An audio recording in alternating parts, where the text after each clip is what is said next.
It's a busy time for Richard, a professional bill sticker in Vienna. The country has been glued to a highly controversial presidential election campaign since early this year. Austrians eliminated the top candidates of the government coalition parties. The Social Democrats and the Conservatives both failed to cut it, instead opting for a presidential shootout between a Green Party candidate and Norbert Hofer, the front-runner of the far-right FPÖ. Judges cancelled the vote because of technical issues. A new poll in December will see an electorate split. Some 50% back the far-right candidate.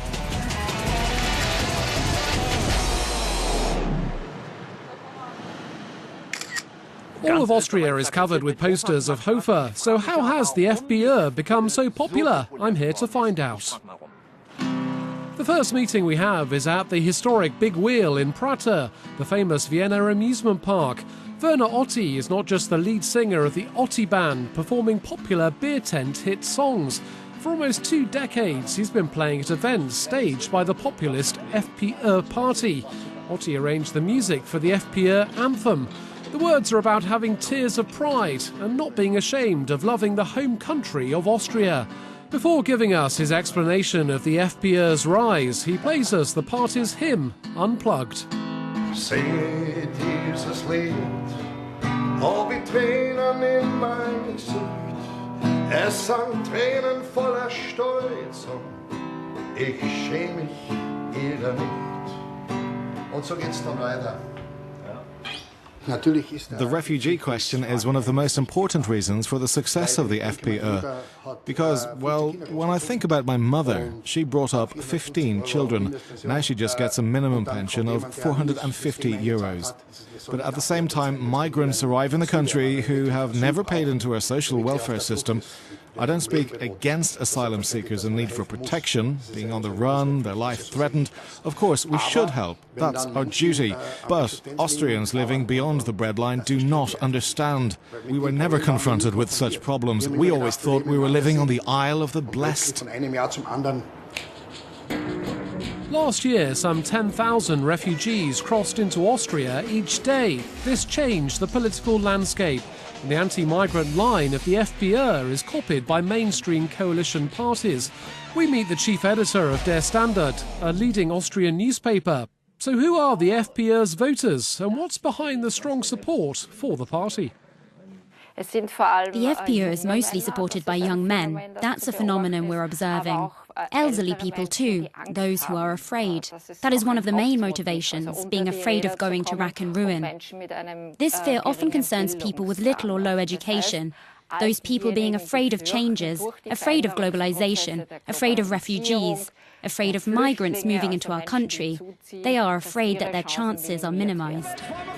Werner Otti and his brothers are turning up the heat with a crowd of FPÖ supporters.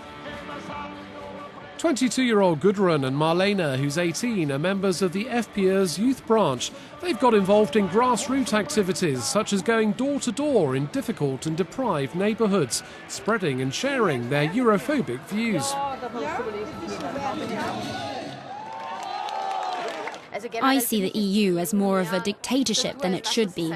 The European Union dictates to other countries what to do without giving them any chance to modify those orders. That's not okay. In recent years, the asylum crisis has become an important topic for the FPÖ. Our party is talking about those problems directly. Far-right parties across Europe copy the FPÖ's strategy to access power. Reliable media are seen as biased, migrants accused of destroying social welfare systems and pushing away native locals from the job market. The FPÖ says a referendum could fix all of these hot topics. But would it be a threat to democracy? There's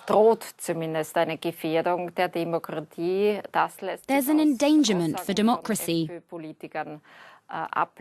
There are quotes from Heinz Christian Strache, the party leader, that he would call for an exit referendum, a public vote about Austria leaving the European Union. Right or wrong? Let's put this directly to Strache. He's the charismatic figure pulling the strings. Some call him the captain. We managed to catch him backstage as he arrives at a campaign event.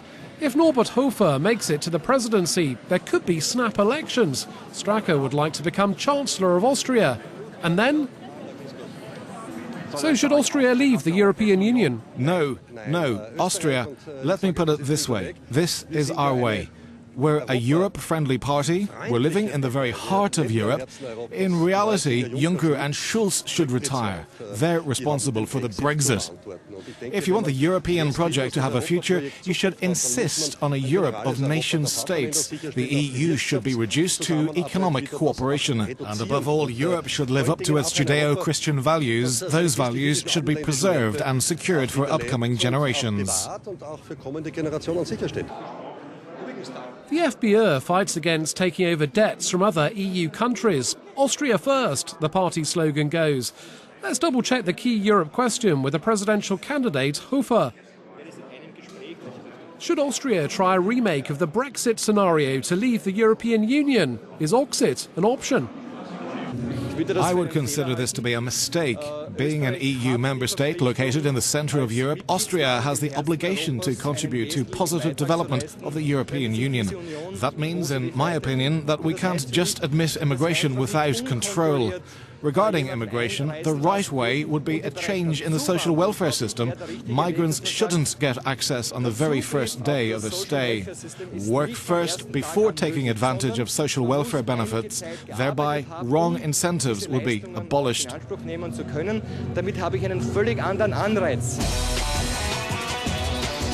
Green candidate got 50.3% of votes in the invalidated ballot, Hofer 49.7%. What would be the consequences for Europe of the FPÖ coming to power? What would be the impact on Austrian democracy? Let's have a chat with the researcher. Bernhard Weidlinger observes Austria's far right and keeps records of who meets whom. The extreme far right is well connected across the continent.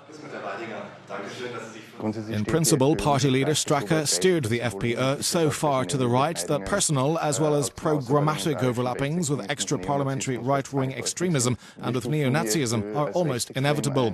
We consider the FPÖ an extreme right-wing party. The FPÖ has international contacts with corresponding extremist parties and groupings. Some members made appearances at their meetings. They sponsor extreme right-wing publications in Austria, and they systematically frame all problems pretending they're caused by foreigners.